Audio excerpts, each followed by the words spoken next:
चलिए आइए।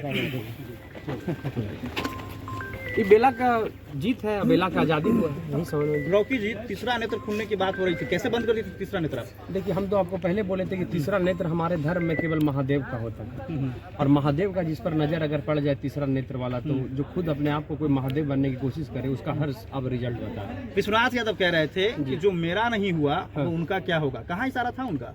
वो किनका, वो आज तक वो ऐसा कोई सागा नहीं है कि जिसका उनको परिवार को कोई ठगा नहीं है। कम से कम आपको मैं बता देता हूँ कि 500 के लोगों से ऊपर से टिकट का प्रलोभन दे के लोगों को भविष्य बिगाड़ने का काम किए हैं, नौकरी के नाम पर लोगों को ठगी किए हैं।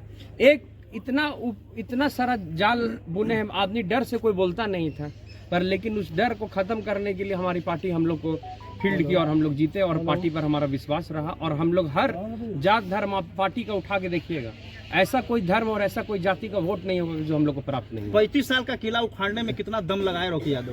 दम तो बेलागंज की जनता लगाई, हमारा माँ का तो बस चेहरा था, और हम लोग लग के भीड़ के हम लोगों को विश्वास दिलाने का काम किए कि आपकी सुरक्षा हमारी जिम्मेवारी रहेगी, और हमारे आप डर भय से मुक्त होकर आप वोट दीजिए। आप इस वोट को और उस वोट को तुलना करिएगा कि पहले कैसे वोट पड़ता था, कैसे ये होता था। लोगों को वोट देने के लिए लोग को भय के जाल में लोग को वोट नहीं देने दिया जाता था। तो बेला का विकास होगा, बेला का विकास न्याय के साथ विकास होगा, लोगों के साथ न्याय भी होगा।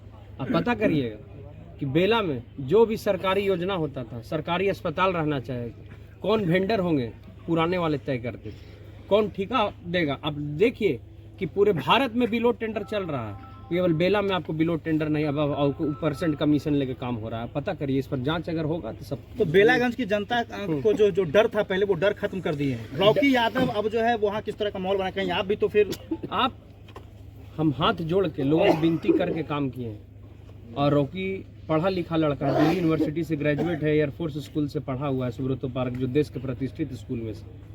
और आपको बता देता हूँ कि ह्यूमन राइट्स में मैं रिसर्च भी किया हूँ।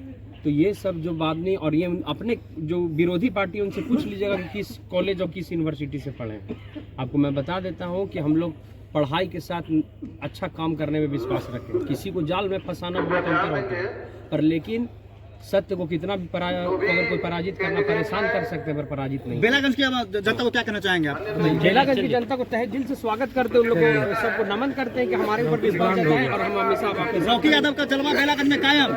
देखिए, जलवा ब्रांड ये और एनडीए का रहा है, हम लोग एक कार्यकर्ता के रूप में काम किए। चलिए, तो रॉकी यादव का ऐसा जलवा आया।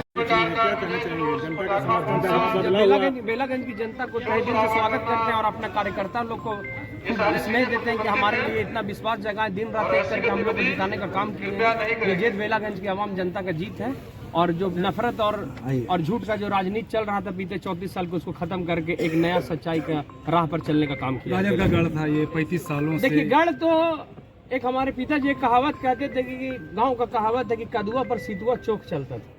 उसका मतलब ये हुआ कि आदमी, कोई भी कमजोर आदमी को बड़ा आदमी दबा देता है। कोई आदमी हेलीकॉप्टर से भाग रहा है, उसको टेम्पो से पीछा कर रहा है, तो नहीं ना होगा।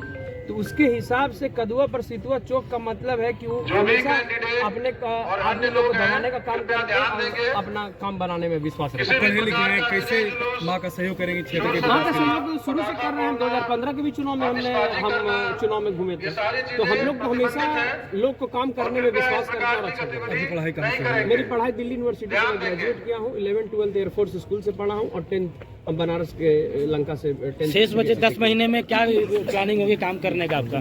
आगे जो 10 महीना